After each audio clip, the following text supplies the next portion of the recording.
Merci, bonsoir à toutes et à tous. Effectivement, j'étais intervenu au début du mois de février, essentiellement pour un peu camper le décor avec mon camarade de Laurent Fouin, où l'enjeu c'était de pouvoir montrer ce que seraient les besoins de mobilité, particulièrement autour de la Loire, à l'horizon 2030.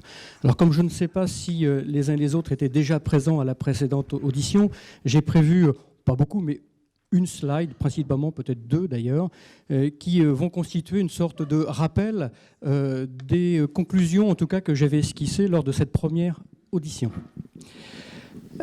L'élément déterminant, c'est que quand on se projette à 2030, les perspectives de dynamique de notre territoire, dont on peut les uns les autres d'ailleurs plutôt se réjouir en matière d'habitants, en matière d'emploi, en matière d'équipement, se traduisent par le fait que l'on a notamment autour de cette grande centralité métropolitaine qui est représentée, on pourrait dire, par la tache grise du milieu, grosso modo les boulevards du 19e, l'île de Nantes et puis les abords également du Sud-Loire, on a une vraie dynamique et vous connaissez déjà un certain nombre des projets urbains qui se profilent, qui sont déjà engagés sur l'île de Nantes, mais aussi sur les abords.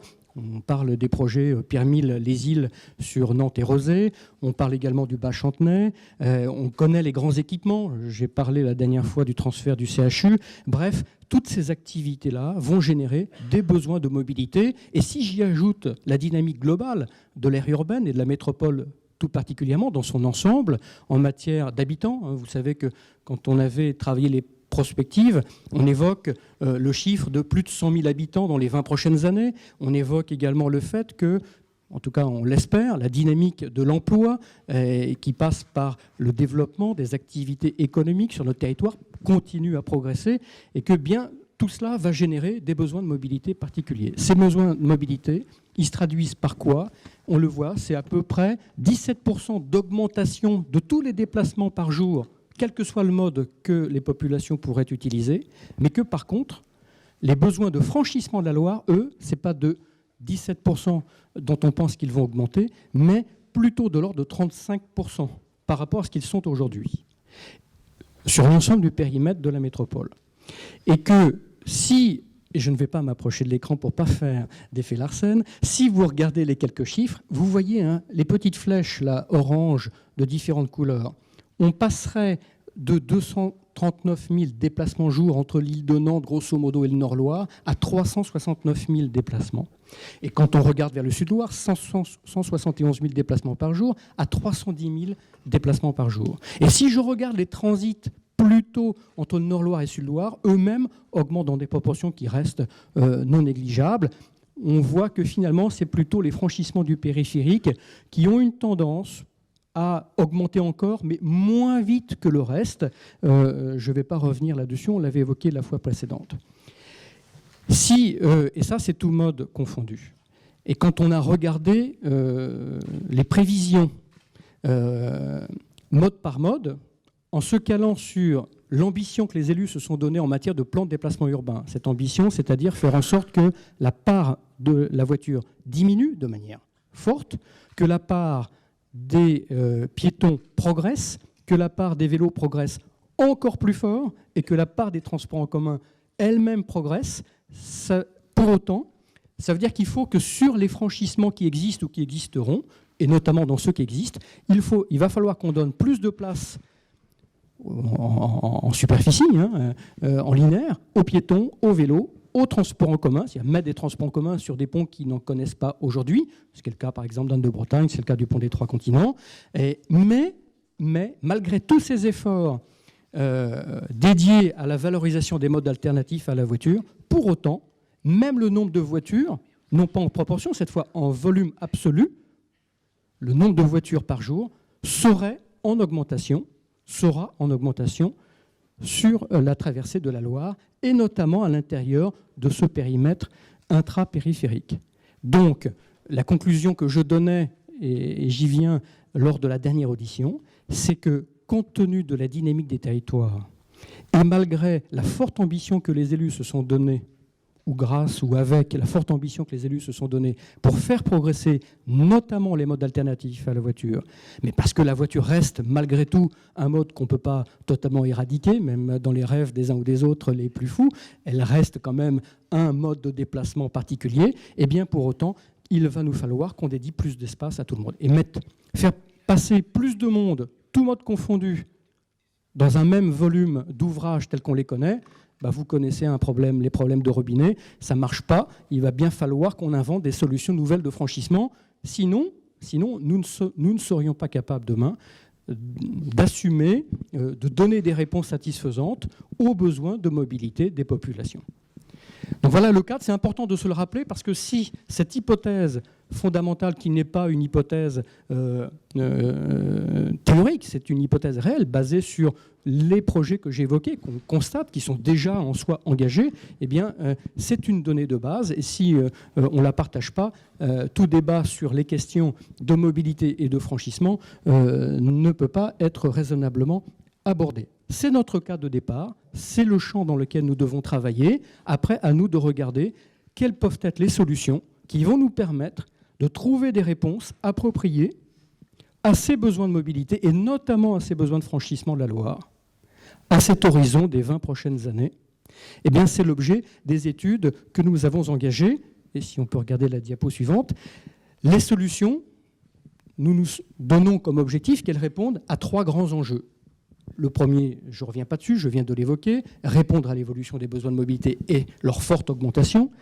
Il y a un deuxième élément qui est également fondamental, c'est comment ces solutions vont pouvoir répondre à l'évolution du contexte urbain, c'est-à-dire aussi au fait que l'on participe à l'augmentation des équipements, des logements, de l'emploi dans les périmètres de proximité de la centralité, parce que rappelez-vous aussi qu'une des grandes ambitions que se donne la métropole, en lien avec cette volonté également de limiter la consommation des espaces naturels sur notre territoire, en lien aussi avec le fait que nous voulons une ville, vous vous rappelez le slogan du plan de déplacement urbain ou du plan local de l'habitat, nous voulons une ville des courtes distances, celle qui va rapprocher les lieux où on habite, où on travaille, où on s'éduque, où on se soigne, où on va au commerce, où on fait du sport. Et donc, si l'on veut faire ça, c'est plutôt effectivement autour des centralités urbaines qu'il faut qu'on le fasse. Donc, il nous faut trouver des solutions qui tiennent compte de ce contexte urbain que nous voulons développer et qui tiennent compte également du paysage. Prenez le mot paysage dans un sens assez large. C'est le paysage urbain, celui que l'on voit quand on est sur l'espace public, sur la ville. C'est l'enjeu de l'environnement aussi qu'on pourrait mettre dans cet enjeu paysage, c'est-à-dire le respect des berges, de leur qualité, des espaces naturels que l'on y côtoie. Et puis le troisième objectif qui doivent être tenus par les solutions de franchissement que nous pourrions imaginer demain, c'est de garantir aussi la pérennité des activités fluviales et maritimes. Là encore, prenez-le dans un sens large, ce n'est pas que les activités qu'on pourrait qualifier d'économiques, même si elles ont leur importance, bien évidemment, mais c'est aussi toutes les activités de loisirs ou tout simplement de promenade que l'on pourrait, là aussi, en tout cas qui existent et que l'on pourrait même d'ailleurs certainement développer sur notre territoire. Alors, partant de ce cadre général, il faut aussi se dire que les solutions techniques de franchissement ne pourront jamais être les mêmes selon les lieux géographiques où on se trouve pour franchir la Loire. Quand on regarde bien, alors je prends les deux extrêmes de mon image, que sont le pont de Bellevue et le pont de Cheviré, très clairement, 100% ou quasi 100% des mobiles qui franchissent la Loire sur ces deux voies express du périphérique, eh bien, ce sont des voitures, c'est clair. Et plus on va se rapprocher du centre de l'agglomération, plus au contraire, les franchissements qui existent aujourd'hui ou qui pourraient exister demain devront faire la part belle aux piétons, aux vélos, au transport en commun, un peu bien sûr aussi à la voiture, mais moins à la voiture en proportion que pour les autres. Et puis, ce qu'il faut noter aussi, c'est que, et pourquoi d'ailleurs c'est comme ça, c'est parce que la typologie des déplacements n'est pas tout à fait les mêmes. Je m'explique. Quand en général, on franchit la Loire sur le périphérique avec sa voiture, c'est plutôt qu'on fasse soit de la grande distance, soit de la moyenne distance. 10% du trafic du périphérique, c'est du grand transit. Donc des gens qui font la grande distance. C'est pour ça qu'ils se déplacent la plupart du temps en voiture. Ils pourraient être dans le train, on est bien d'accord. Mais en tout cas, s'ils sont là en voiture, c'est parce qu'ils font la grande distance. Et on ne peut pas les trouver ni à pied ni à vélo, bien évidemment.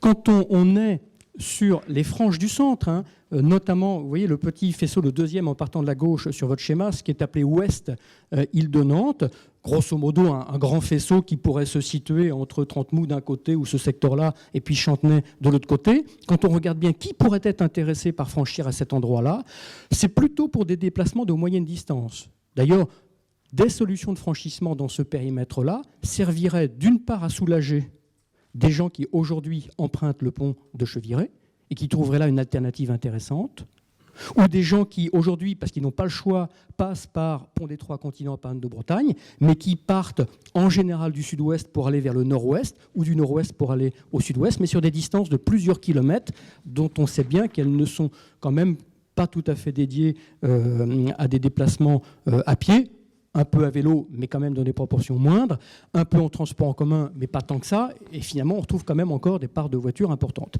Et puis quand on approche la centralité, c'est-à-dire le bras de Pierre-Mille et le bras de la Madeleine, là pour le coup, on voit bien qu'on a potentiellement beaucoup de capacité à trouver de l'attractivité pour des franchissements à pied, parce qu'on a de part et d'autre de la Loire, quel que soit le secteur, une densité d'équipements, d'habitats, de services ou d'emplois qui peut permettre à un certain nombre de personnes de le faire à pied ou de le faire à vélo. Et le vélo devient, là pour le coup, un mode tout à fait pertinent pour relier ces quartiers de proximité de la centralité métropolitaine, ou en transport en commun, dès lors qu'il existera une offre capable de répondre à ces besoins-là. Et on a moins de voitures, mais on a quand même des voitures, hein, puisque malgré tout, on voit bien que c'est quand même encore 40 à 50% des déplacements qui s'effectueraient en volume. Selon les secteurs, les solutions de franchissement ne sont pas tout à fait les mêmes. Et quand je vais balayer tout à l'heure les différentes solutions techniques que nous avons retenues pour essayer de voir en quoi elles pourraient répondre aux besoins de demain, eh bien on va voir que certaines solutions sont appropriées ou pas appropriées, donc selon les lieux où on pourrait les situer. Alors voilà la petite liste à l'après-vert sur laquelle nous avons travaillé dans les années 2012-2013 pour imaginer ce qui pourrait être les solutions imaginables à l'échelle de l'agglomération nantaise. D'abord, on a travaillé la question de la reprise, ce qu'on a appelé la reprise des ouvrages existants, je vais le détailler après, c'est-à-dire déjà comment est-ce qu'on peut améliorer la capacité d'usage des franchissements existants. Ensuite, il n'y a pas d'ordre de sympathie ou d'intérêt ou de priorité dans ma liste, hein, je préviens tout de suite pour pas qu'il y ait d'ambiguïté. On a regardé la solution du transport par câble, on a regardé la solution du pont à transborder. D'ailleurs, je le dis parce que ces deux solutions-là trouvent aussi des échos localement, c'est-à-dire on trouvait des parties prenantes pour défendre l'intérêt et l'existence de ces solutions-là. Nous avons regardé la question des passoires fluviales, c'est en quoi les traversées par la voie d'eau, comme on peut le connaître aujourd'hui, notamment entre Trentemoux et puis Gare-Maritime, peuvent prendre leur part au traitement de ces solutions de franchissement. On a regardé aussi les solutions de type passerelle fixe ou mobile. Alors quand j'entends passerelle, c'est plutôt des ouvrages dédiés uniquement au mode doux, hein, piéton-vélo. On a regardé les solutions de type pont fixe ou mobile, donc c'est des ouvrages déjà un peu plus lourds, un peu l'image de ce qui avait pu être réalisé dans le mandat précédent avec les ponts à Barly et Sangor, et puis ou autres. Parce que vous voyez des petites images comme celle de Bordeaux là-bas qui sont déjà plus étoffées, plus costauds, plus solides et aussi plus chères que ce qui a été fait sur Tabarly et Sangor. Et puis on a regardé la solution des tunnels avec différentes d'ailleurs solutions, même si on a après creusé l'expertise sur l'une des types de solutions de tunnels. Donc vous voyez que la liste elle est assez large, assez exhaustive, mais parce qu'on n'a pas voulu, et d'abord c'était la commande que les élus nous avaient passée, ne partons pas avec des partis pris, regardons les différentes solutions, sans état d'âme, sans préavis ou sans préidentification d'intérêt ou pas. Et puis, on va bien voir ce qu'ils donnent. D'abord, est-ce qu'ils répondent ou pas aux besoins ? Il y a plusieurs questions qui pourront se poser. Hein. C'est est-ce qu'ils répondent aux besoins ? Est-ce qu'ils sont acceptables, assumables ? Sous différents angles d'attaque. Tout à l'heure, j'évoquais la question des paysages, des usages. On pourrait l'aborder sous un angle aussi, qui est la question du budgétaire. Hein. C'est est-ce qu'on est capable de se les financer, tout simplement, hein. Et par les temps qui courent, c'est quand même des questions qui ne sont pas neutres. J'aurai l'occasion d'y revenir. Si vous le voulez bien, je vous propose de les rebalayer les unes après les autres. Et on commence donc par la reprise des ouvrages existants. Dans la reprise des ouvrages existants, il y a 2 séries sur lesquelles on s'est focalisé. Le pont de Cheviré, qui est quand même un ouvrage structurant, parce qu'à lui seul, c'est presque un petit tiers des franchissements chaque jour de la Loire. On n'est pas très loin des 90 000 ou 100 000 usages jour. Donc en soi, il représente quelque chose d'important. Et puis on sait très bien que la capacité de Cheviré conditionne directement la capacité d'usage des autres ouvrages. Moins Cheviré fonctionne, et moins il serait amené à fonctionner, plus on va retrouver sur les voiries internes à l'agglomération les besoins de franchissement. C'est évident, et vous vous rappelez tous que quand notamment il y avait des vents très forts, il peut y en avoir encore, eh bien, on est amené parfois à couper le pont de Cheviré, on voit tout de suite ce que ça donne, ou quand l'été dernier on a fait quelques travaux, enfin les services de l'État ont fait quelques travaux, on voit tout de suite ce que ça donne. Et puis on a regardé également la question du pont de Bretagne, parce qu'après Cheviré, eh bien, le premier ouvrage actuel existant, côté Bras de la Madeleine, c'est le pont de Bretagne. Or, on sait bien que le pont de Bretagne, aujourd'hui, si on voit qu'on a besoin d'augmenter fortement les relations entre l'île de Nantes et le Nord-Loire, et vous avez vu les chiffres de tout à l'heure, ils étaient quand même assez impressionnants, eh bien, soit il n'y a pas de nouvelle solution de franchissement, et qu'est-ce qu'on peut faire d'Anne de Bretagne pour essayer d'en augmenter le potentiel? Eh bien, c'est ce que l'on a regardé, on commence par ça. Donc, rassurez-vous, je ne vais pas vous faire un travail d'exégèse sur la technique des ouvrages. Ce n'est pas le but, ce n'est pas l'intérêt, c'est simplement pour camper les idées sur qu'est-ce qu'on peut faire de ce qui existe. C'est ça l'intérêt de la démarche. Donc, vous avez, entre le haut et le bas et le milieu, différentes solutions qui ont été imaginées. Là aussi, on ne s'est pas bridé dans l'étude des solutions possibles. D'abord, on a regardé qu'est-ce qu'on était capable de faire sur l'ouvrage existant, sans rien rajouter d'autre à côté. Je vais revenir après sur les détails. Ensuite, on a regardé des solutions où on accolait un autre ouvrage à côté ou à proximité immédiate du pont de Bretagne actuel pour avoir de la capacité complémentaire. Dans tous les cas de figure, vous remarquerez qu'il y a des petites couleurs sur mes différents graphiques et qu'il y a systématiquement des véhicules verts qui représentent des transports en commun. Là aussi, on pourrait voir comme ça de loin que ça ressemble à des bus, on pourrait même imaginer des chronobus, mais non, il faut le voir transport en commun au sens générique, ça pourrait être du tramway, pourquoi pas, du busway, du chronobus, peu importe. L'idée, c'est qu'en tout cas, on est convaincu qu'il y a un besoin complémentaire d'offres de transport en commun pour franchir la Loire, pour relier les secteurs en devenir. J'ai évoqué tout à l'heure les développements sur Rezé, le Sud-Loire en général d'ailleurs, sur l'île de Nantes, sur le Nord-Loire, il faut bien aussi que les transports en commun prennent leur part des besoins de déplacement de demain. Et vous savez bien que depuis une trentaine d'années, l'ambition de la métropole sur le sujet est forte, elle n'est pas remise en cause, au contraire, elle est confortée. Donc il y a un enjeu majeur, et aujourd'hui, sur le pont Anne de Bretagne, aujourd'hui, il n'y en a pas. On n'a qu'un peu d'espace pour les piétons, un peu d'espace pour les vélos, pas beaucoup d'ailleurs, et on n'a rien du tout pour les transports en commun. Donc dans tous les cas de figure, il nous semble être un incontournable, et puis ça participe aussi de cette idée du maillage du réseau de transport en commun.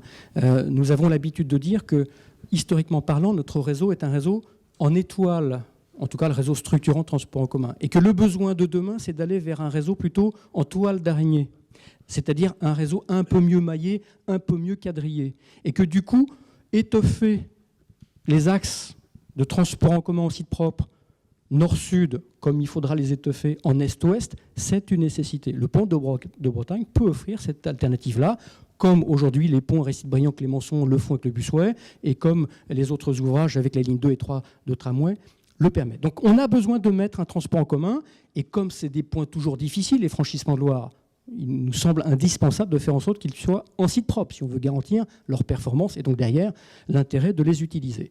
Deuxième élément, il nous faut des espaces pour les vélos, et beaucoup d'espace pour les vélos. Vous savez que l'ambition à 2030, c'est que la part du vélo sur tous les déplacements de l'agglomération représente au moins 12%, alors qu'on était hier à 2%. C'est-à-dire qu'en fait, c'est le mode dans l'espérance que se sont donnés les élus, doit progresser le plus fortement. C'est énorme, passer de 2 à 12.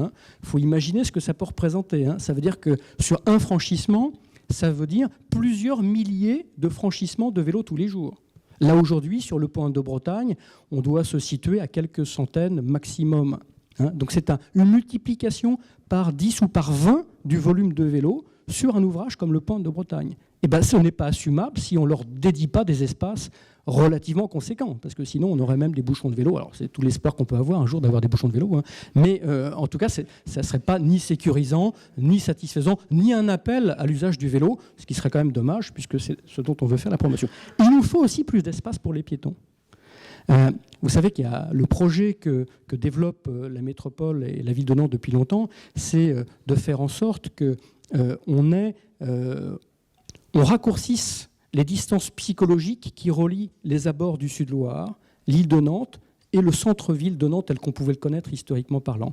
Et en réalité, quand on regarde bien, en un quart d'heure, 20 minutes de marche à pied, on peut faire déjà beaucoup de choses en traversée de Loire. Hein ? Eh bien, simplement, il faut qu'il y ait des espaces de qualité. Si on veut que le vélo, on l'a vu d'ailleurs, hein, chaque fois qu'on a fait de la requalification d'espaces publics, et on le voit dans le centre-ville de Nantes, à chaque fois, on a vu augmenter le volume de déambulation à pied. Eh bien, il nous faut faire ça également sur des ouvrages comme celui-là, qui est au cœur même du développement de demain de la centralité métropolitaine. Surtout si après, le secteur de la Petite Hollande se trouve également un peu mieux traité pour les piétons qu'il ne l'est encore aujourd'hui. Et il nous faudra quand même faire passer des voitures. Et je rappelle qu'aujourd'hui, en tout cas dans nos prévisions à 2030, normalement, nous aurions, sans solution nouvelle de franchissement, plus de voitures à faire passer. Donc vous voyez que l'équation elle est un peu compliquée. C'est pour ça qu'on a imaginé des solutions d'ajout ou pas. Quand on est dans la solution du bas, qu'est-ce qu'on fait en fait ? Eh bien, en centrale, et ça supposerait quand même de, je le fais court, hein, resolidifier le point de Bretagne, mais on aurait moyen de mettre un site propre pour les transports en commun. On laisserait une file de circulation pour les voitures. Une file. Ça veut dire que là, on est dans une équation compliquée, parce qu'aujourd'hui, il y en a 2 ou 3 selon l'essence. Donc, revenir à une file, c'est-à-dire qu'on va diviser par 2 la capacité de circulation des voitures, là il faudrait qu'on l'augmente. Donc déjà, on est dans une impasse, hein, faut le voir comme ça. Et puis, on créerait des encorbellements sur les côtés, les 2 côtés du pont de Bretagne, pour pouvoir y accueillir un peu plus d'espace dédié aux piétons et aux vélos. Ça, c'est la solution minimaliste qui coûte quand même, hein, selon ce que l'on ferait, elle coûte quand même, c'est à peu près de l'ordre, on est plutôt dans la fourchette des 8 millions d'euros.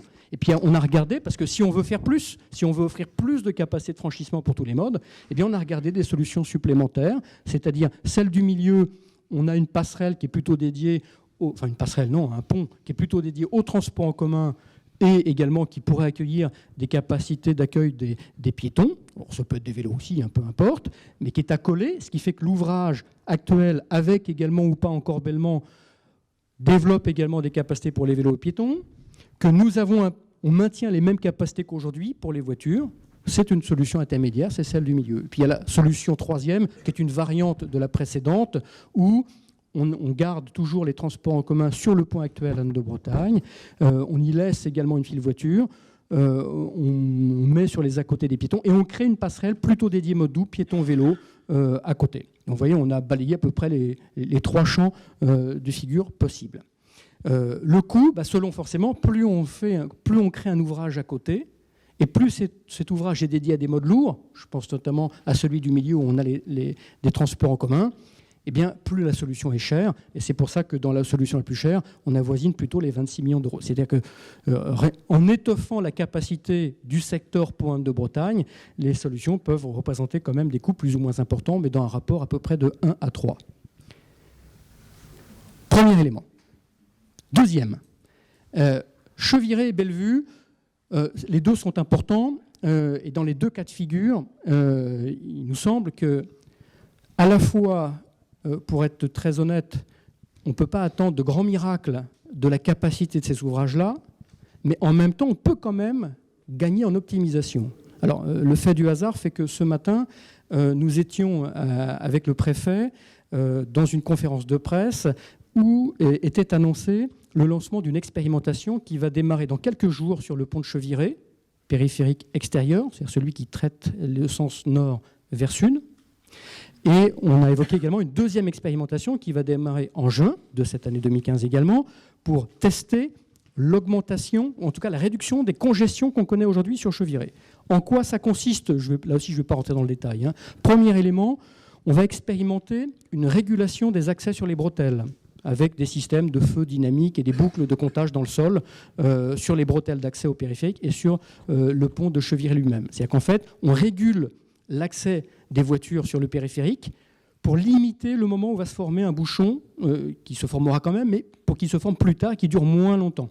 Ça, c'est la première expérience qui va démarrer là dans quelques jours. Et il y a une deuxième expérience qui va être démarrée dans quelques semaines, en juin. C'est une expérience dans laquelle nous allons changer l'affectation des voies du pont de Cheviré pour avoir 2 fils continus sur l'anneau que représente le périphérique, alors qu'aujourd'hui, pour ceux qui l'empruntent en voiture, quand vous êtes sur la file de gauche, vous devez vous rabattre sur la file de droite. Et forcément, on sait que toute voirie, surtout quand on a un trafic dense, dès qu'on organise des croisements, eh ben, on crée un bouchon de fait. Donc c'est pour traiter une des deuxièmes sources de formation du bouchon du pont de Cheviré. Ces expériences-là, on va voir ce qu'elles vont donner. Elles vont donner l'objet d'évaluation. Si ça marche bien, on pourrait imaginer de le décliner à la fois sur le périphérique intérieur, et puis on pourrait l'envisager plus tard également sur le pont de Bellevue, voire pourquoi pas sur d'autres sections du périphérique. L'enjeu, c'est de gagner 5 à 10% de capacité. Alors c'est à la fois beaucoup et pas beaucoup. C'est beaucoup parce que 10% d'un ouvrage qui transporte 100 000 ou qui permet le franchissement par 100 000 véhicules jour, ça nous fait une capacité de 10 000 véhicules jour supplémentaires. Donc en soi, c'est pas neutre, c'est déjà des chiffres majeurs. Hein. C'est l'équivalent à peu près du pont Tabarly d'aujourd'hui, pour vous donner des éléments de repère. Hein. Donc c'est comme si, sans changer rien, simplement avec ces systèmes de régulation, si ça marche, l'expérience devra le démontrer, on avait créé déjà une petite capacité. En même temps, c'est faible parce que c'est loin de répondre aux besoins que je vous ai présentés tout à l'heure à l'horizon 2030. Ça couvre une partie du problème, mais qu'une seule partie du problème. À peu près un tiers du besoin de demain. À peine un tiers. Et si ça marche? Parce que si on n'est qu'à 5%, c'est qu'on n'est qu'au 1/6 ou 1/7 du besoin de demain. Mais c'est important parce que, il faut le faire. D'abord parce qu'en plus, ce sont des solutions de court terme. Et donc, parce qu'avant, on verra tout à l'heure, il y a d'autres solutions. Hein. Avant de faire un jour un tunnel ou un pont mobile ou peu importe, il va s'écouler il va s'écouler quelques années quand même. Ça, c'est des solutions qui peuvent commencer à se mettre en œuvre. La preuve, on va l'expérimenter bientôt assez rapidement. Voilà pour tout ce qui relève de l'optimisation de l'existant, là où on a des vrais besoins, des vraies tensions. Deuxième solution que nous avons investie, le transport par câble. Alors c'est intéressant parce que c'est vrai que depuis quelques années maintenant, d'ailleurs historiquement pas trop en France et plus dans des pays plus lointains, je pense à l'Amérique du Sud, mais il y en a aussi en Asie, le transport par câble. Alors chez nous, qu'on a l'habitude plutôt de voir aux périodes où on va faire du ski en montagne, apparaît comme une solution de transport de passagers, parfois d'ailleurs de vélo, et maintenant aujourd'hui il y a des solutions vélo éprouvées aussi, hein, mais qui s'intègrent dans des paysages urbains et qui peuvent répondre à un certain nombre de problématiques de franchissement. Alors je ne vais pas trop étoffer parce que notre ami tout à l'heure va pouvoir développer cette partie-là, mais nous l'avons regardée pour voir en quoi elle peut apporter une solution à nos besoins de franchissement à 2030. Le transport par câble, il a des avantages. Il a aussi quelques inconvénients, et puis il a aussi des cibles de réponse particulières. Par définition, dans un transport par câble, on y voit des piétons dans des cabines, plus ou moins fréquentes. On peut y voir des vélos selon la manière dont sont constituées les cabines. Par contre, par définition, on ne va pas y voir de voitures. Autant dire, le transport par câble, il gère les déplacements des modes doux d'un point à un autre. Il peut relier des axes de transport en commun, c'est assurer le chaînon manquant entre deux axes structurants d'un transport en commun, mais il ne répond pas à la problématique de besoin d'avoir des espaces dédiés au franchissement par les voitures. Donc il faut bien l'avoir en tête, ça peut être une réponse, une partie d'une réponse à un problème, mais pas la totalité de la réponse à un problème. Ensuite, les caractéristiques du transport par câble, c'est qu'il peut monter très vite. Il peut très vite dégager un gabarit fluvial, par exemple, hein, fluvial ou maritime. Il peut ne pas créer de contraintes particulières aux usages sur le fleuve qu'est la Loire. En général, d'ailleurs, quand dans le monde des transports par câble ont été mis en œuvre dans un milieu urbain, et d'ailleurs dans les projets français qui existent aujourd'hui, en général, c'est fait pour franchir des obstacles considérés comme compliqués à franchir. Des voies d'eau, des dénivelés importants, des voies autoroutières auxquelles souvent sont accolées des voies ferroviaires. Ça peut être traverser des rades, je pense notamment par exemple à Brest. Donc c'est des cas de figure comme ça. Or nous, on pourrait dire que finalement la Loire représente un peu un objet de ce type-là, puisqu'on a besoin de franchir un fleuve et qu'on peut avoir des contraintes, notamment de navigation ou d'usage de la Loire. Donc ça peut être une solution intéressante. Ce qui est intéressant avec le transport par câble, c'est qu'il offre également finalement des temps de déplacement assez intéressant. Alors, il est en site propre intégral par définition, parce qu'il est au-dessus, hein, donc il n'a pas les feux, il n'a pas les piétons qui traversent, etc. Donc même si sa vitesse est finalement pas excessive, pour autant le fait qu'il ce soit un avancement continu lui permet en zone urbaine d'offrir des temps de déplacement intéressants. L'inconvénient du transport par câble, et vous allez vite le comprendre, par rapport, je vais prendre l'exemple d'un tramway ou d'un bus traditionnel, c'est que autant le tramway et le bus peuvent s'arrêter tous les 300 mètres pour prendre les clients du réseau de transport en commun les plus proches des zones où ils sont, où ils veulent aller, autant en transport par câble, on fait une station à un endroit donné, et celle d'après, elle n'est pas à 300 mètres. Hein. Au plus court, mais l'expert le dira tout à l'heure, mais elle est à 1 km, et souvent l'idée, c'est d'avoir d'ailleurs un espacement important entre stations. Mais ça veut dire que pour qu'il se justifie, il faut qu'à la station où on s'arrête, on soit capable de capter énormément de monde. C'est-à-dire qu'il faut que ce soit un lieu, là où on met la station, qui soit un lieu de forte densité, ou un gros pôle d'échange. Hein ? Autre élément, je le dis parce que tout à l'heure on parlait paysage.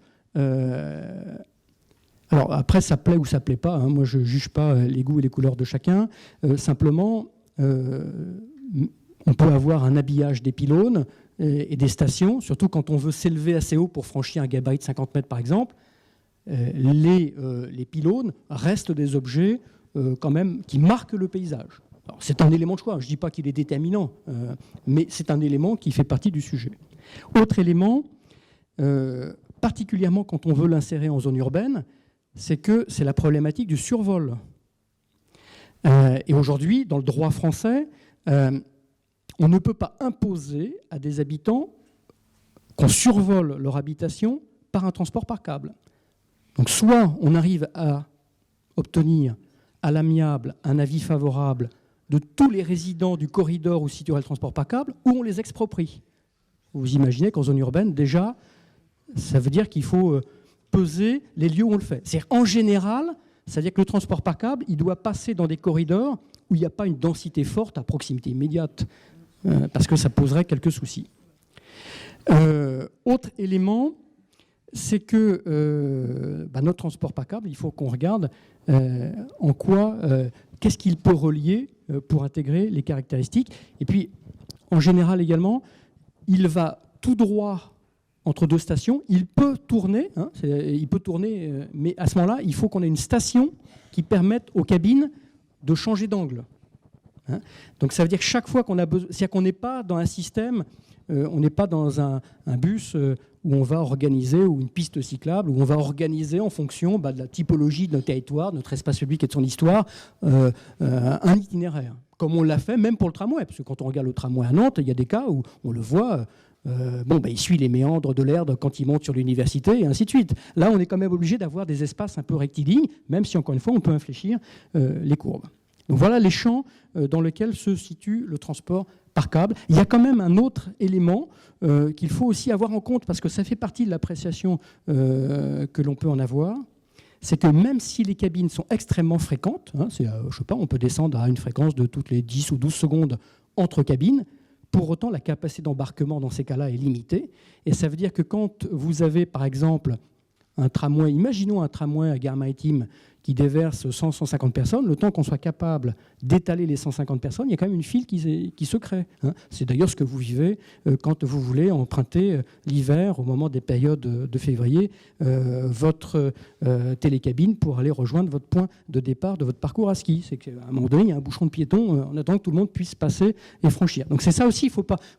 Je dis ça, c'est pour faire tomber un peu les mythes. Je le fais de manière un peu provoque, je suis désolé, mais puis c'est un peu si pédagogique, mais c'est faire tomber un peu les mythes du truc qu'on imagine très fluide, on arrive, on monte, on redescend, etc. En zone urbaine, soit ça transporte peu de monde et c'est très fluide, ce qui est le cas d'ailleurs Parce qu'il y a eu quelques exemples en Europe que vous connaissez, notamment souvent liés à des expositions universelles. Il y a le cas en Espagne, il y a le cas à Londres. Or, ça va bien parce que ça transporte très peu de monde, donc c'est très fluide, etc. Mais dès qu'on est dans des secteurs où il y a une forte densité de besoins de franchissement, ça n'a pas tout à fait ça a théoriquement la capacité d'un bus de grande capacité, d'un busway même, ou d'un tramway, pourquoi pas, mais ce n'est pas les mêmes conditions de gestion de la montée, dans le système. Alors, on a regardé différents secteurs où le mettre. On a regardé un secteur qui se situe, grosso modo, c'est pas pour rien si j'ai pris Gare Maritime, ouest de l'île de Nantes. Alors, ne prenez pas mon tracé comme un tracé précis au sens où on ferait une étude, projet, etc. On est plutôt sur une perspective. Donc, l'idée, c'était de dire, si on fait un transport par câble, c'est pour relier des zones à très fort potentiel. Donc, Gare Maritime, parce que c'est là qu'on a un pôle d'échange transport en commun, et notamment la ligne 1 de tramway particulièrement. La pointe ouest, encore une fois, regardez pas la station spécifiquement, mais parce que c'est là où on a une forte densification du territoire, le CHU, la ligne C5 qui arrive aujourd'hui. Et puis, de l'autre côté, côté Rozay-les-Îles, parce qu'on a aussi un projet de développement important, puis on s'est dit pourquoi pas regarder le prolongement pour relier la ligne 3 de tramway au sud. Comme ça fait un élément de maillage complémentaire. Donc ça, c'est une des premières solutions qu'on a regardées. Et vous voyez à peu près les chiffres de ce que ça permet de faire, et puis des petits dessins qui vous présentent ce que ça peut représenter, quelques stations. Le coût d'opération, rien que les 30 millions d'euros, ce n'est pas pour la totalité, c'est juste pour le petit trait bleu de franchissement de la Loire. Donc c'est quand même, et si on voulait aller complètement de l'autre côté, on serait sans doute sur des budgets autour de 100 millions d'euros. C'est moins cher qu'un certain nombre d'autres solutions. Ça reste quand même des objets qui représentent un coût non négligeable. Autre image, on a regardé également ce que ça pouvait donner si on était plus à l'ouest comme élément complémentaire. Je vais aller assez vite là-dessus. Très clairement, le transport par câble n'a que très peu d'intérêt, pour ne pas dire aucun, mais ça serait désobligeant, sur cette partie ouest. Pourquoi ? Parce qu'on l'a vu tout à l'heure. Les besoins de franchissement à cet endroit-là, qui vient en compensation de Cheviré ou en complément de Cheviré, il nécessite essentiellement d'arriver à faire transiter des voitures. Et on n'a pas de densité suffisante pour permettre d'avoir un volume de piétons ou de vélos suffisamment conséquent pour justifier un tel investissement sur le secteur. Le pont à transborder. Alors, le pont à transborder, c'est encore un objet mythique dans l'agglomération nantaise et qui est une solution qui a existé et qui peut offrir des conditions spécifiques de franchissement, sachant que dans un pont à transborder, alors je ne vais pas rentrer dans les détails techniques là non plus, mais soit vous avez une nacelle qui fait un va-et-vient d'un côté, de l'autre, ou vous avez potentiellement deux nacelles qui se croisent. Ça, c'est un premier élément. Deuxième élément, la nacelle, elle peut être plus ou moins dimensionnée. Et au fond, d'ailleurs, techniquement, et on a beaucoup travaillé ça avec les ingénieurs qui ont bossé sur le sujet et qui proposent le projet, on peut y faire transiter presque tout ce qu'on veut, même, pourquoi pas, des tramways. Techniquement, ça serait faisable. Après, c'est des nacelles qui sont... les pylônes ne sont pas tout à fait les mêmes pour soutenir l'objet. Ce n'est pas le même dimensionnement en longueur, mais techniquement, c'est faisable. L'intérêt du pont transborder, c'est que du coup, là aussi, il libère de l'espace au niveau aérien. Il nous permet de garantir la maintenance d'activités fluviales ou maritimes, selon l'endroit où on le met. Il permet d'accueillir des volumes assez conséquents de piétons et de vélos. On a dit tout à l'heure, je l'ai dit tout à l'heure, il peut assumer également des transports en commun. Il peut même assumer des voitures. Pour autant, le problème, c'est que pour ce qui est... donc autant c'est bien pour les modes doux, autant pour les transports en commun, plus la fréquence du transport en commun est forte, moins ça devient jouable, surtout si on est dans une logique de navette qui fait son va et son vient, c'est-à-dire que le temps de la traversée aller-retour fait que pendant ce temps-là, le véhicule de transport en commun il est bloqué, donc c'est quand même pas aussi souple et fluide que ce que l'on a sur un ouvrage classique de franchissement, un pont par exemple. Deuxième élément pour les voitures, la capacité de transit des voitures est certes non négligeable, mais elle est loin de correspondre à la fois aux besoins que nous avons estimés et surtout dans un secteur de densité urbaine comme celui de la proximité du centre-ville. Et donc, du coup, le problème, ce n'est pas tant les volumes de franchissement, mais si le besoin est fort, il faut organiser, c'est comme un bac, il faut organiser de part et d'autre des zones tampons où on va stocker les voitures qui vont se présenter en attendant qu'elles puissent traverser. Et auquel cas, en zone urbaine, vous imaginez qu'en proximité des bords de Loire, s'il faut reconstituer des parkings énormes avec des capacités de l'ordre de 100-200 voitures à stocker en attendant qu'elles puissent traverser, et on peut même avoir, selon les besoins, il faudrait attendre 2-3 passages de pont transborder pour franchir en voiture. Clairement, il nous semble que ce n'est pas une solution adaptée à des besoins de franchissement voiture. C'est une solution intéressante pour les franchissements mode doux. Ça peut l'être pour des lignes de transport en commun de faible ampleur, mais ce n'est pas ce qu'on envisagerait dans le périmètre en question. Donc ça ne répond pas, de notre point de vue, bien aux besoins de transport en commun. Mais par contre, ça répond bien en mode doux. Alors pour nous, vu quand même l'enjeu que représente le coût d'un objet de ce type-là, c'est qu'il renvoie à autre chose. C'est-à-dire que le pont transborder nous semble avoir du sens si, en plus d'assumer des fonctions de franchissement pour les modes doux, il répond à un autre enjeu, qui est un enjeu touristique. C'est une sorte de phare touristique dans l'agglomération, un peu comme Londres, là, avec quelques équipements ou quelques villes européennes ou Mont-Blanc. C'est un élément emblématique qui attire finalement un intérêt touristique et qui crée une dynamique économique autour du tourisme que ça peut représenter. D'ailleurs, les promoteurs du projet ont même développé l'idée d'avoir un pont transborder avec un pont-rue qui passe en hauteur, tout en haut du système. Vous le voyez d'ailleurs dessiné, avec pourquoi pas des commerces, des restaurants, etc.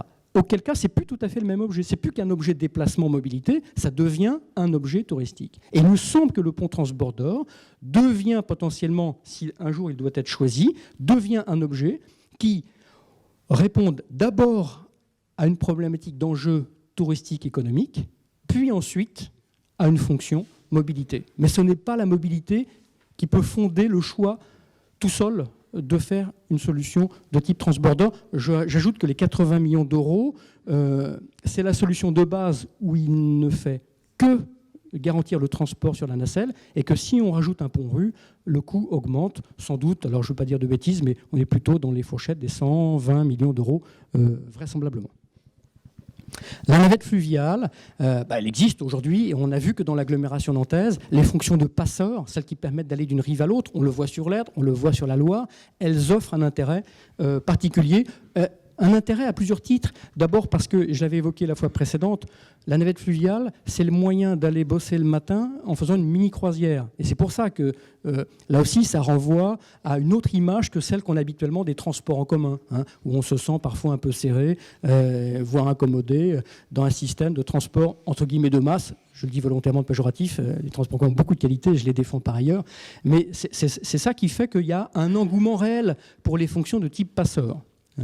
Dans lesquels, d'ailleurs, on retrouve non seulement des gens qui vont travailler, etc., mais on trouve aussi beaucoup de gens qui se déplacent par loisir, même des touristes, d'ailleurs. Puis pour le prix du ticket de transport en commun, ça fait pas cher la navette sur la Loire. Donc, ça répond à ça. Mais pour autant, ça peut apporter son complément pour transporter des personnes. Là aussi, par définition, la navette fluviale, ça répond à des besoins de franchissement à pied et à vélo. C'est ce qu'on a aujourd'hui avec les passeurs. Donc, si c'est pour répondre à ces besoins-là, ça peut être une solution. Mais ça ne peut pas répondre à tous les besoins de franchissement. Et je dois dire également, on le voit, la navette que l'on a actuellement entre Trente-Maux et Gare-Maritime, elle transporte à peu près 1000 personnes jour. C'est beaucoup en soi, c'est déjà beaucoup, mais c'est très faible. Les besoins de demain, c'est plus de 100 000 par jour par rapport à aujourd'hui. Ça veut dire que même si on doublait ou on triplait la capacité des navettes fluviales d'aujourd'hui, en soi, on ne répond qu'à 3% de la problématique. Ça ne veut pas dire qu'il ne faut pas le faire, mais ça veut dire que si on le fait, parce que c'est moins cher que d'autres types d'ouvrages, si on le fait, c'est qu'on sait qu'on le fait pour répondre à une partie des besoins, mais ce n'est pas la réponse miracle à la totalité des besoins. Et on a regardé différentes solutions, je vous les présente assez rapidement, et encore toutes ne sont pas listées là-dessus, pour regarder où est-ce qu'on peut les situer, pour là aussi assurer les fonctions de passeurs à différents endroits de la Loire, notamment, pourquoi pas, Trente-Maux vers le secteur du Bas-Chantenay en perspective de développement important, et puis d'avoir d'autres modes de liaison entre l'île de Nantes et Gare-Maritime, entre l'île de Nantes et puis le secteur de Trente-Maux, par exemple. Et on pourrait même, d'ailleurs, ce qu'on a regardé dans nos simulations, y adosser des parcs relais, des rabattements de transport en commun si nécessaire. Alors après, on rentre dans les familles ouvrages nouveaux. Et donc, on a, sur le bras de la Madeleine, identifié 2 familles de solutions. Donc là, on n'est pas dans l'idée de tout à l'heure où on regardait ce qu'on pouvait faire à côté du pont de Bretagne. Là, l'idée, c'est quel est l'intérêt d'avoir un franchissement supplémentaire plus vers l'aval, constitue grosso modo entre un petit peu plus loin Gare Maritime et puis le débouché de l'axe de la C5, Prairie-au-Duc notamment. Et il y a 2 façons de le traiter. Soit on en fait quelque chose de plus light, c'est-à-dire dédié au mode doux, une passerelle, ou on en fait un ouvrage plus consistant, dédié à tous les modes, capable de supporter des transports en commun et des voitures, des vélos et des piétons. Donc on voit bien qu'un ouvrage de ce type-là, alors il a des avantages et des inconvénients. Là, pour l'instant, je suis dans la situation des ouvrages fixes. Alors, un ouvrage fixe, par définition, il a un gros inconvénient, il faut le reconnaître, hein, c'est qu'il obère, sauf pour certains bateaux qui sont au gabarit du fluvial, il obère il hypothèque toute capacité à faire remonter un petit peu plus loin donc des bateaux de plus grand gabarit. On parle du Belém, ça peut être aussi les trimarans qui viennent remonter à Nantes ou d'autres bateaux emblématiques sur le secteur. Donc forcément, il a un gros inconvénient de ce type-là, par définition, même s'il maintient la navigation fluviale. On a vu qu'ici, l'ouvrage, il offre un élément de complément intéressant parce que il permet de soulager, je le redirai tout à l'heure avec le pont mobile, mais dans tous les cas de figure, c'est un ouvrage qui vient soulager Anne de Bretagne. L'intérêt de mettre un ouvrage à un tel endroit, c'est que, il augmente la capacité de franchissement, de proximité de la centralité, il soulage le pont de Bretagne, ça veut dire que le pont de Bretagne, on peut réduire le volume dédié à la voiture pour davantage développer la place qu'on peut accorder aux piétons, aux vélos et aux transports en commun. Et non seulement il soulage le pont de Bretagne, mais il soulage le quai de la Fosse, qui est quand même aujourd'hui une section qui est très routière, de physionomie. Et si un jour, mais c'est des questions de choix, je vous le dis pour que vous compreniez à la fois la complexité, mais aussi toutes les portes d'entrée du sujet, c'est que si un jour on veut faire des quais de Loire un espace qualitatif où de déambulation et on donne de l'espace aux piétons, aux vélos, au transport en commun et moins à la voiture, qu'on requalifie ce bord de Loire, eh bien, faudra bien qu'on mette les voitures ailleurs. Et c'est vrai que créer un franchissement plus à l'aval offre, notamment des 2 voitures, offre cette opportunité de réduire la place prégnante de la voiture fortement, telle qu'elle est aujourd'hui, sur le quai de la Fosse. Autre élément,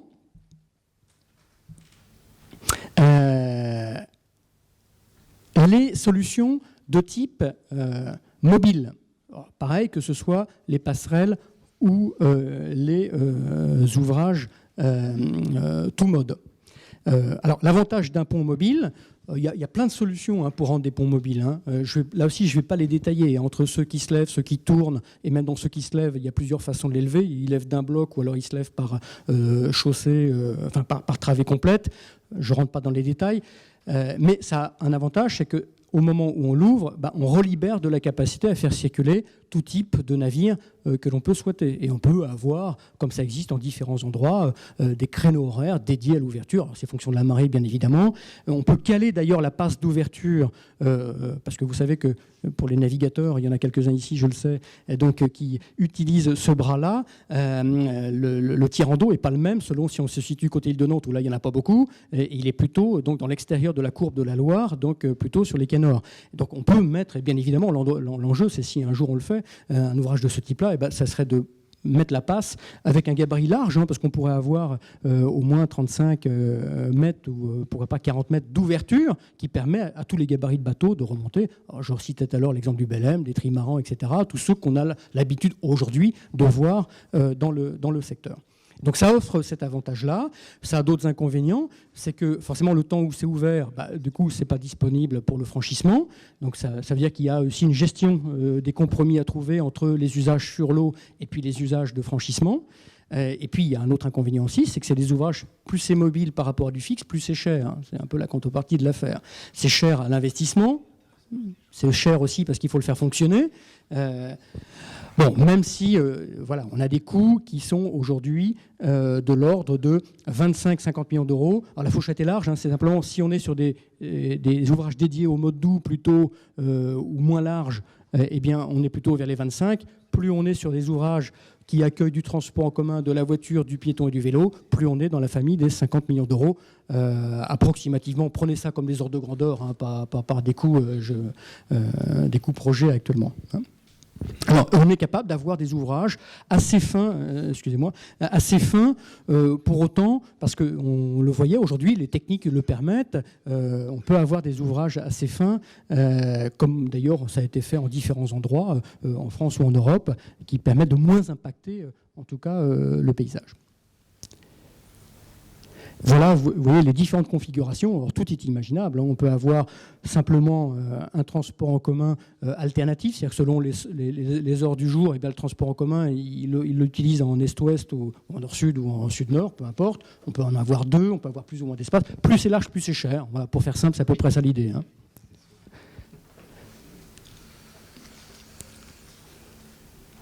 Alors, autre solution qu'on a regardée dans les ouvrages de franchissement, et en tout cas dans les lieux où on pourrait les situer, c'est du côté aval, donc à l'ouest de l'île de Nantes. Là, grosso modo, on l'a figuré entre Trentemou et le Bas-Chantenay, où on a regardé les solutions de pont levant. Alors là, pour le coup, on n'est plus du tout dans la même configuration d'ouvrage que ce que je voyais tout à l'heure. Là, on était tout à l'heure dans des ponts urbains. Hein.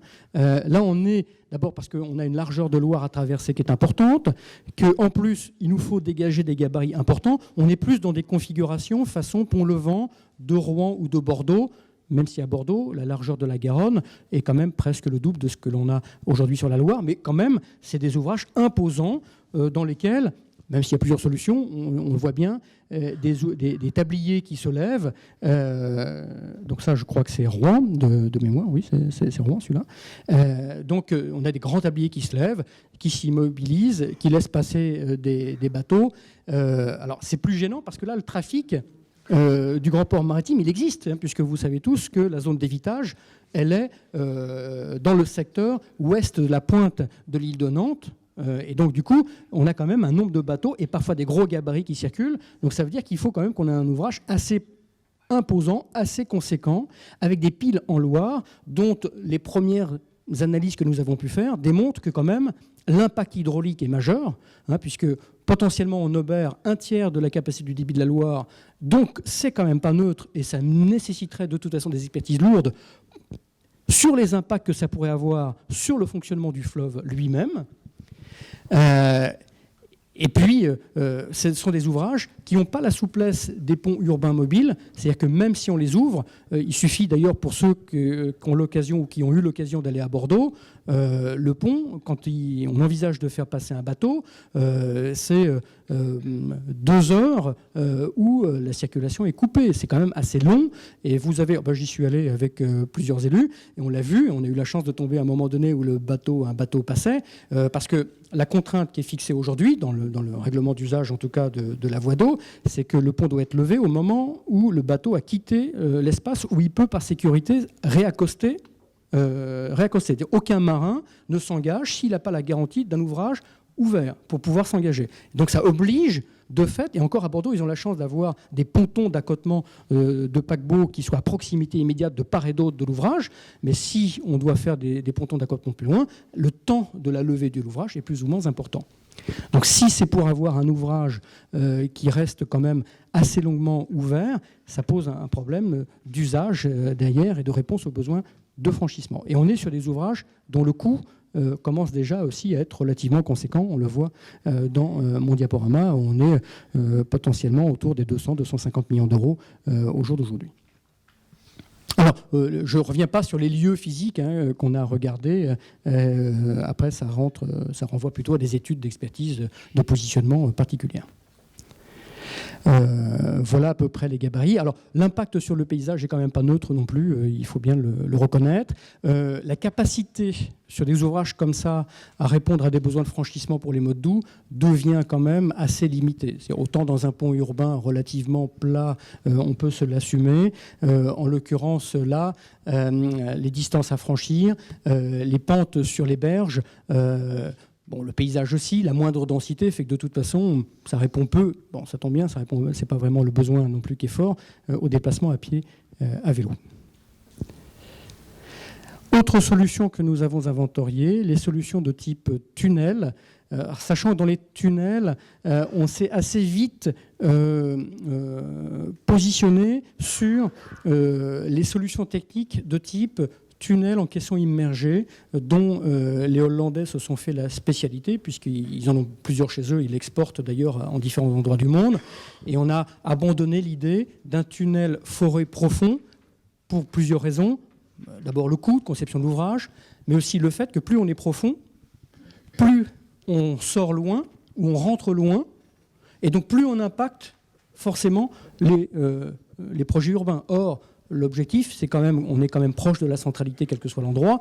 Il faut quand même qu'on puisse avoir une capacité à organiser de l'urbanité autour. Et donc c'est pour ça qu'on l'a éliminé, qu'on s'est plutôt penché sur des solutions de type caisson immergée, qui donc affleurent le fond. Alors, ils sont sous la vase, ils sont d'ailleurs plutôt dans la vase, même d'ailleurs, mais ils libèrent totalement le tirant d'eau actuel de la Loire. Et là, on a identifié différents faisceaux avec des orientations plus ou moins différentes. Je ne rentre pas dans les détails. Ce sont des solutions qui peuvent être intéressantes, qui renvoient essentiellement à une capacité de franchissement voiture, qui peuvent permettre, d'ailleurs comme le pont Levant situé entre Trentemoux et Chantenay, dans les deux cas de figure, à la fois ça peut libérer des franchissements de Cheviré actuels, comme ça peut libérer des franchissements par l'île de Nantes. C'est-à-dire qu'en fait, tous ceux qui vont du sud-ouest au nord-ouest sans avoir passé par l'île de Nantes, c'est vrai que c'est dommage de les envoyer sur l'île de Nantes, il faut reconnaître. Parce qu'on crée comme c'est le cas aujourd'hui d'ailleurs, on crée des circulations de transit par l'île de Nantes, par le cœur de la métropole de demain, qui n'ont pas de raison d'être, puisque les gens s'y arrêtent pas, ils ne font qu'y passer. Donc si on peut les amener ailleurs, c'est quand même pas plus mal. C'était l'intérêt d'avoir inventorié les solutions de type pont-levant ou tunnel. Donc ces solutions de tunnel, elles répondent essentiellement à des besoins de déplacement moyenne distance, à l'échelle de l'agglomération, plutôt dédiées voitures, même si on le voit notamment aux Pays-Bas, on peut avoir des usages dédiés aux modes doux, aux piétons et aux vélos, d'autant que la traversée de la Loire est finalement relativement courte, c'est les 200 mètres dont je parlais tout à l'heure, et que notamment quand on regarde, je crois que c'est sur la diapo d'après, voilà, quand on regarde la manière dont peuvent se composer les caissons immergés, on peut avoir des émergences en limite du bord de Loire de part et d'autre, pour faire descendre par un puits, alors des escalators, des ascenseurs, peu importe, des piétons et des vélos pour qu'ils traversent les 200 mètres. Après, on peut chacun avoir un avis sur le fait de savoir est-ce que c'est qualitatif que transiter par un tunnel, mais ça, je laisse à chacun l'appréciation. Ceci, c'est intéressant, parce que quand vous allez à Rotterdam, par exemple, ou à Amsterdam, vous voyez qu'il y a des densités de vélos conséquentes pour traverser un bras de mer qui fait 600 mètres de long. Donc c'est pas impossible non plus, ça le fait. Vous savez que Lyon a profité de l'opportunité de devoir réaliser, c'est un peu l'image qu'on avait tout à l'heure, un tunnel de sécurité pour en faire un tunnel dédié au mode doux. Bon, on va voir ce que ça va donner en termes de fréquentation. Il est sur une grande distance. Bon, il faudra évaluer. Là aussi, en tunnel, il y a plusieurs configurations possibles. On peut le faire plus ou moins large. Plus c'est large, plus c'est cher. Ça, je l'ai déjà dit tout à l'heure, mais c'est vrai pour les ponts, c'est vrai pour les tunnels en général. On est donc sur des équipements qui peuvent recevoir aussi du transport en commun, des voitures. Et on peut, encore une fois, comme je le disais, avoir un système étanche, dans un caisson étanche, recevoir des piétons et des vélos. Voilà à peu près les différents éléments. Je ne sais pas s'il y avait... Alors, juste avant de passer aux questions-réponses, et je ne doute pas qu'il va y en avoir de votre part, chers amis, pour resituer à peu près le panorama des solutions. D'abord, on voit bien que selon les solutions, je résume, je synthétise, mais chaque solution répond sans doute à une part de la problématique plus ou moins importante, pas forcément à toute la problématique. hein. Et notamment, plus on est sur des solutions légères, plus on répond notamment à des problématiques mode doux, pas forcément à des problématiques voiture ou transport en commun, et que quand on veut répondre à des problématiques voiture et transport en commun, il faut qu'on soit sur des solutions de franchissement complémentaires. Vraisemblablement, c'est ma conviction, je l'ai évoqué, je la réaffirme clairement, les besoins de mobilité de demain devront nous permettre de piocher dans ces solutions, dans le panel des solutions, pour trouver des réponses aux besoins de mobilité qui seront les nôtres. Alors, en fait, on a essentiellement 3 questions, Monsieur Chevalier. La première question, c'est celle que se pose peut-être tout le monde ici, c'est si on se projette dans le temps, donc si on essaye d'envisager un séquencement, est-ce que y a-t-il un séquencement imaginable des mises en œuvre de ces solutions et réalistes au regard à la fois des enjeux urbains et des contraintes financières qui se dessinent? C'est-à-dire, est-ce qu'il y a des hypothèses de projection dans le temps qu'on peut évoquer ce soir? Alors, quelques éléments d'appréciation pour répondre à la question, hein. D'abord, vous avez vu que selon les solutions techniques que j'ai balayées, certaines sont plus ou moins rapides à mettre en œuvre, d'autres plus ou moins longues, hein. Je ne l'ai pas détaillé, mais un tunnel, il nous faudra bien 10-15 ans avant de le réaliser. Entre les études, les expertises, les procédures, on est sur des temps longs, de fait. S'il s'agissait de mettre en œuvre une navette fluviale, en 2 ans, ça peut être fait. Donc on voit bien que selon les solutions techniques qui pourraient être retenues demain, les temps de mise en œuvre sont plus ou moins longs. Ça, c'est un premier élément. Deuxième élément d'appréciation. Le développement du territoire ne va pas se faire en un jour. Heureusement, d'ailleurs, on serait bien embêté. Mais il va s'étaler sur la vingtaine, la trentaine d'années à venir. C'est-à-dire que chaque année va voir arriver son lot d'habitats supplémentaires, d'équipements supplémentaires. On a vu que le CHU était projeté pour 2023, par exemple. Bon, bref, on a aussi le temps du développement urbain à prendre en compte. Donc nos solutions, elles ne sont pas toutes nécessaires immédiatement, mais elles devront suivre le besoin de mobilité. Et ça, c'est un élément de contrainte, parce que si elles ne le suivaient pas, ça veut dire qu'avec les mêmes ouvrages de franchissement et des besoins de franchissement qui augmentent, qu'est-ce qui va se passer? C'est la congestion qui va augmenter. Et donc, il va bien nous falloir trouver des solutions. Par contre, oui, clairement, nous aurons à séquencer la mise en œuvre des solutions. Alors après, je ne rentrerai pas dans les jeux d'hypothèses. Je peux avoir mes propres préférences, mais ce n'est pas, je suppose, ça l'intérêt. Les élus auront à choisir en fonction des éléments d'appréciation qu'on a vus. En quoi les solutions répondent aux besoins? Quelle est la capacité qu'on a à les rendre compatibles avec les autres approches, pas que les mobilités.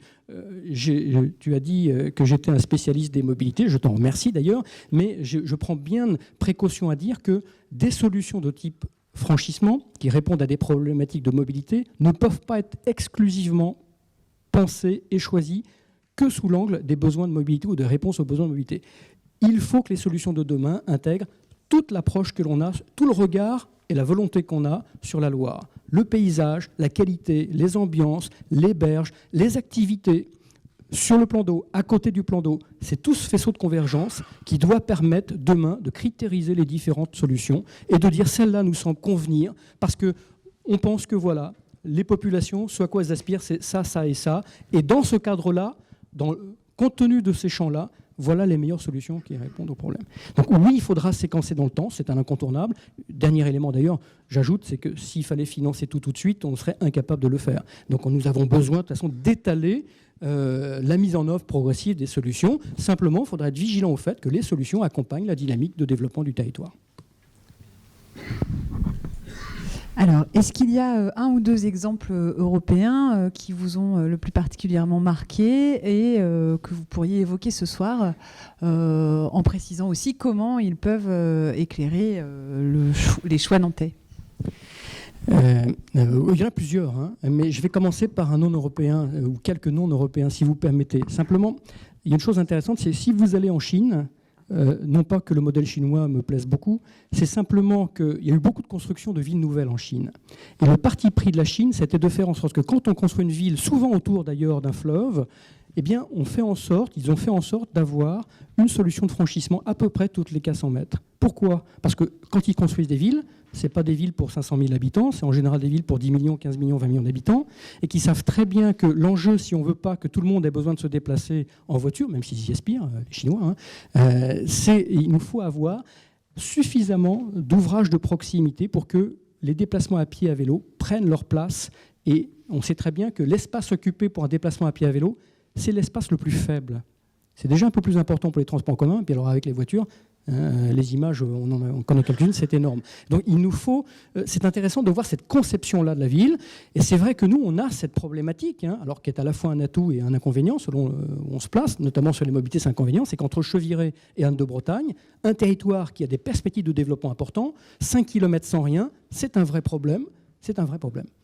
Dans les exemples intéressants, en Europe, on l'a évoqué, c'est notamment les pays d'Europe du Nord. Alors j'ai évoqué tout à l'heure les Pays-Bas, j'ai parlé de Rotterdam notamment.